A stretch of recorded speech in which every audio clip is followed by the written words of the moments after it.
want to talk about your vision problems, because Yeah. this is something that you came to me about, that you wanted to share. Yeah, I'm excited. Can we get into it? Yeah.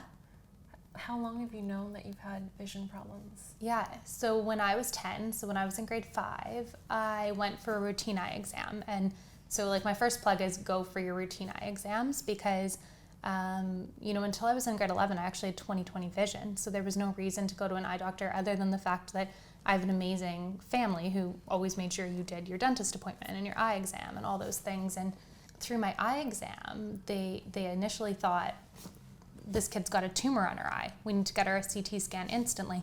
So of course your parents freak out. You're the kid. You're kind of like, oh, I don't know. Like, I feel fine. So I did a CT scan and it was inconclusive. And then I saw a neurologist and an ophthalmologist. And through that, they figured that I have something called optic disc drusen. So it's fatty acid deposits on your optic nerve. And that's not actually what's caused my vision loss now, but it was the first sign that I was going to be someone that had eye issues, and it's something that's been part of my life ever since.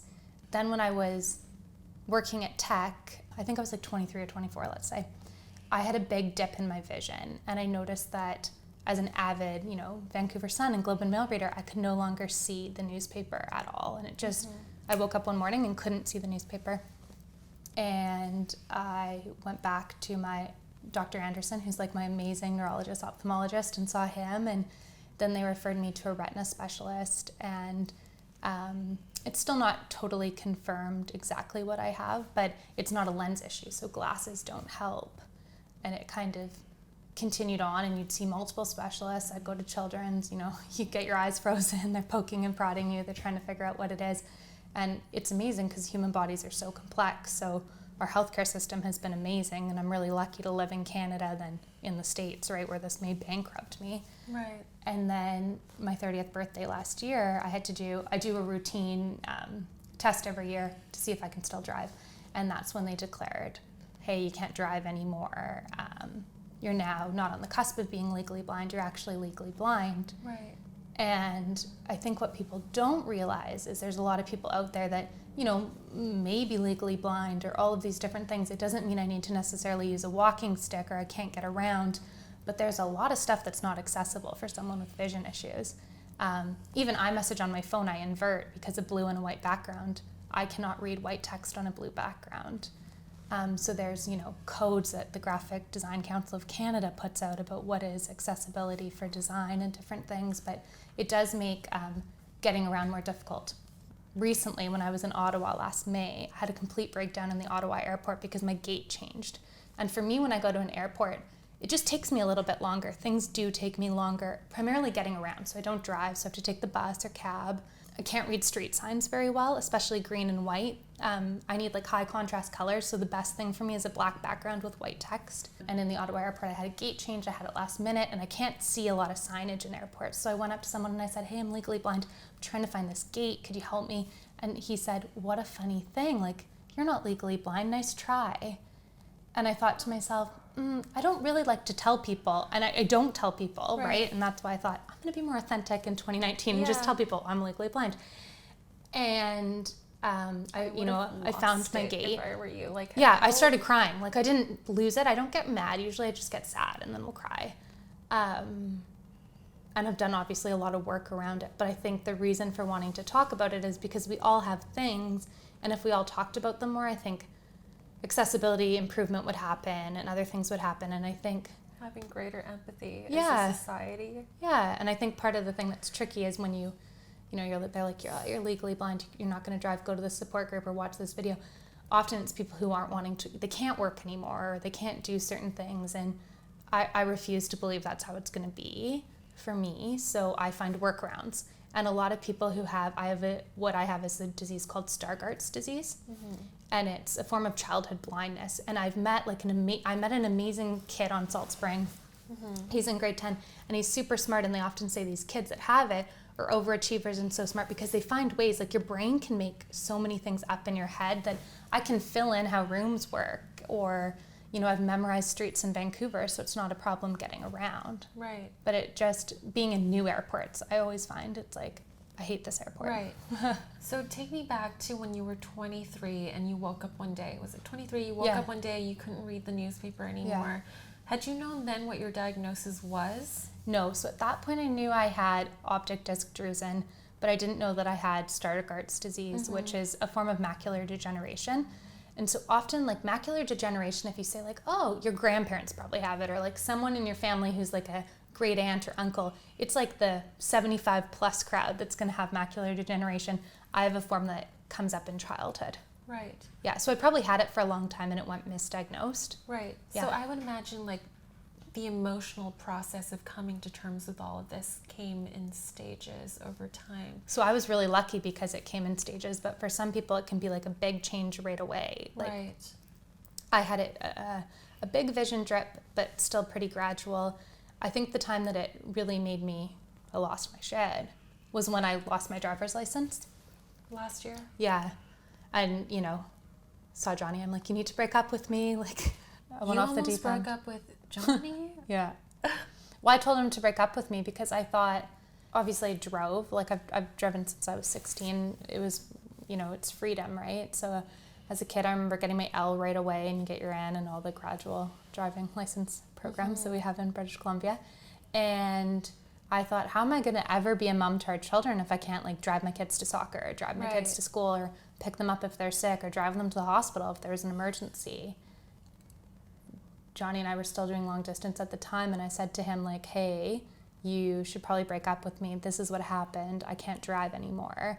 And I'm going to be like the world's worst mom one day when that happens because I can't drive. Johnny is Kathleen's husband. Yeah. So, And fiance then. yeah.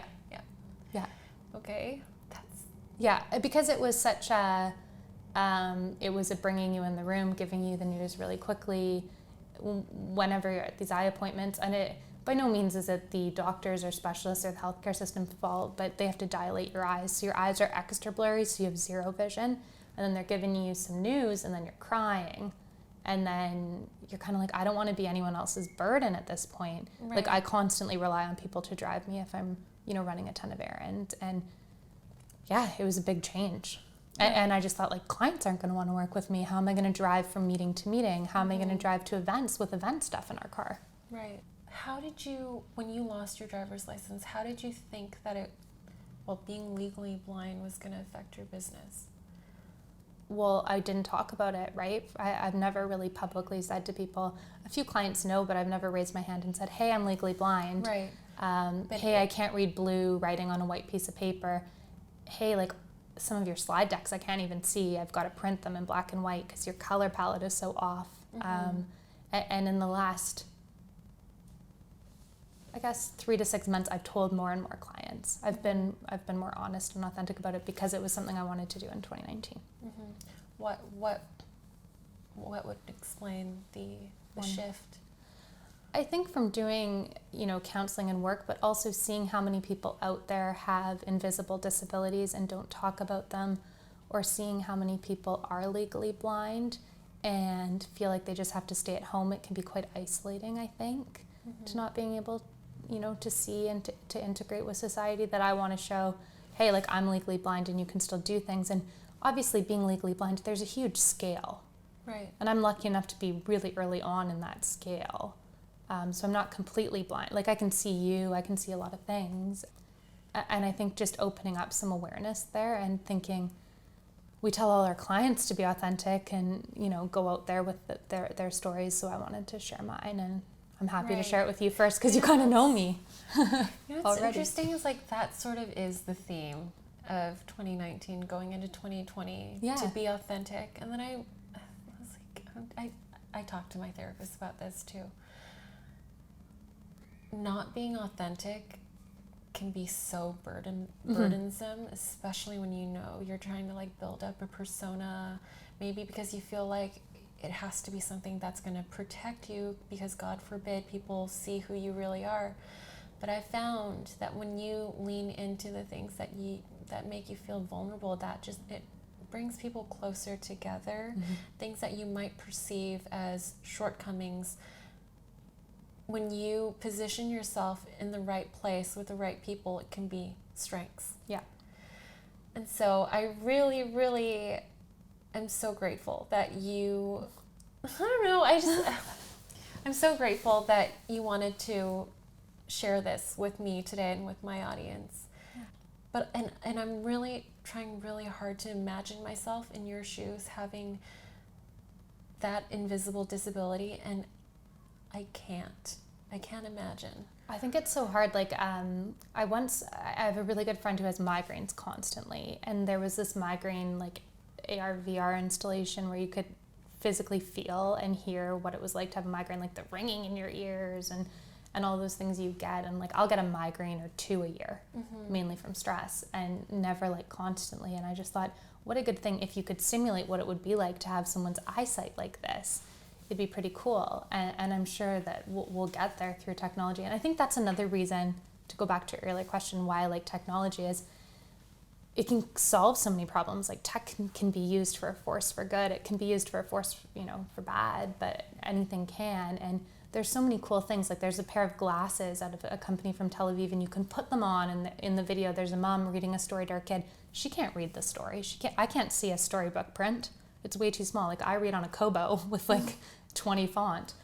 And the mom's reading it because someone's giving her it through a headset and her glasses, but she's still reading to the kid. Right. So I think that's another reason that I like technology. Right. Sidetrack. I love technology too.